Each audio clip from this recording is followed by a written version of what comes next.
Xola nechta edi? 5 dona kelsing. Juda mazali bo'lyapti o'ramalaringizga. Yog'yaptimi? Ha? Böyle yapıp sorasan pulumda ödeyapti o dedi. Suğda yürüp bakıyor buna. Xolajon mana, sog' bo'ling, shirin bo'lsin, kelib turing. Xo'p. Hep pulum yok ödeyapti o dedi. Suğda yürüp bakıyor. Oramadan satılıyor ha. Ha, suvdam yuryapti. Endi bilasan-ku, yangi biznes. Ozgina oyoqqa turishimga bor. Hozir mashinada to'g'ri kelyapti.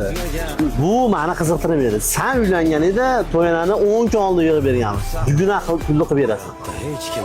Bugun qilib berishim kerakmi? Ha, bugun qilib berasan. Xo'p, yur ket. Opa, qarab turinglar, men hozir kelaman.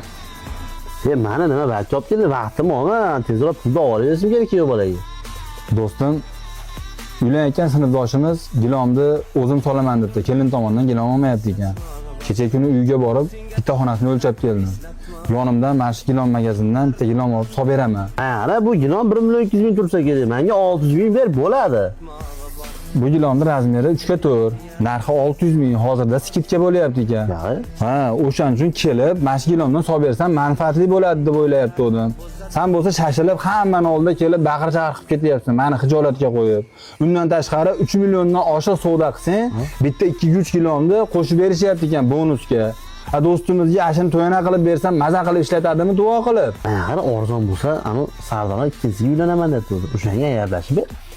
Men ikkinchisiga aralashmayman. Sardorga adresni aytamiz, o'zi kelib olib ketaveradi. Adresimizga keladigan bo'lsa, adresimiz Bo'zdi markaziy chorrahasi bo'ladi. Mana bu tomonga ko'rsatib yuboring. Mana masjid, bu tomonda O'zbekning to'yxonasi, bu tomonda fitnes klub ro'parasida Dur savdo marketini 2-etajida.